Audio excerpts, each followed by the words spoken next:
और ये कथा भागवत बहुत अच्छी है। और मैं तो अभी सुन रहे थे, आचार्य जी बहुत अच्छी कथा सुना रहे हैं और आप लोग सुन भी रहे हैं। और ज़्यादातर हमारी माताएं बहनें बहुत अच्छी तरह से लगातार यहाँ पर बैठ कर के सुन रहे हैं।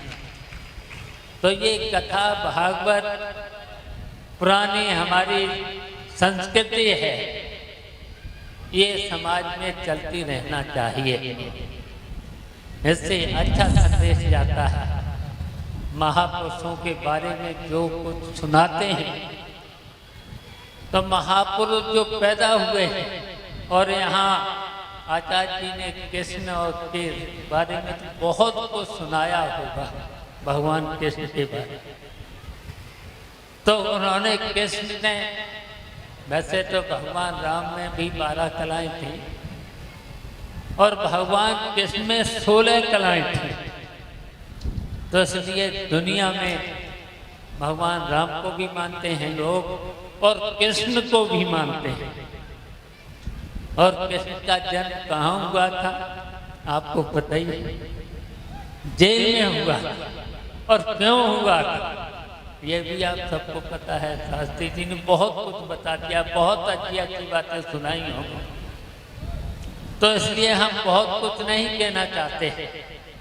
अच्छी चीज है। अब 7 दिन के बाद आपको कथा के रूप में आपको प्रसाद भी मिलेगा, देवेंद्र जी की तरफ से प्रसाद भी मिलेगा। तो बहुत अच्छी चीज है। तो इसलिए हम बहुत कुछ नहीं कहना चाहते हैं। इसलिए नहीं कहना चाहते हैं, ये कथा है भागवत। लेकिन इस समय जो देश में क्या चल रहा है, कितनी कितनी झूठी बातें चल रही हैं, संविधान के खिलाफ भी चल रही है, लोकतंत्र के खिलाफ भी चल रहा है, ऐसा भी चल रहा है।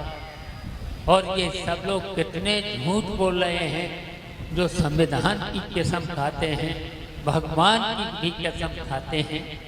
और वो लोग कितना झूठ बोल रहे हैं। और इस समय जनता के सामने कितनी परेशानियां हैं, महंगाई की परेशानी और नौजवानों के सामने बेरोजगारी की समस्या है। और सुनवाई है नहीं, भ्रष्टाचार किस सीमा तक चला गया है। और हम लोग कभी कभी सुनते थे कि भ्रष्टाचार नीचे से चलता है, और आजकल भ्रष्टाचार ऊपर से चल रहा है। तो बताओ भ्रष्टाचार फिर कैसे रुकेगा। और कितनी झूठी बातें सवेरे से शाम तक। पहले बोलने की सबको छूट थी, अगर कोई अच्छी बात नहीं है तो उसे खुलेआम बोल सकते थे, लेकिन अब नहीं बोल सकते।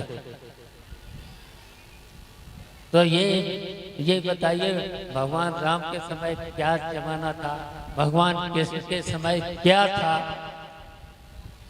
और भगवान राम के नाम पर कितना झूठा बोला जा रहा है। तो इसलिए तो सावधान होने की जरूरत है। जनता जब चाहती है, जो झूठ बोलते हैं, जनता को धोखा देते हैं, नौजवानों को धोखा देते हैं, महिलाओं को धोखा देते हैं, तो ऐसे लोगों का फिर नाश ही होता है। तो इसलिए हम ज्यादा न कहकर नहीं कहना चाहते हैं।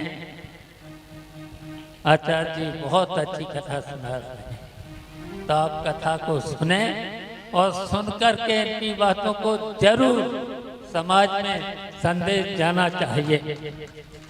जो भगवान कृष्ण के बारे में सुना है, भगवान राम के बारे में आपने सुना है, उनके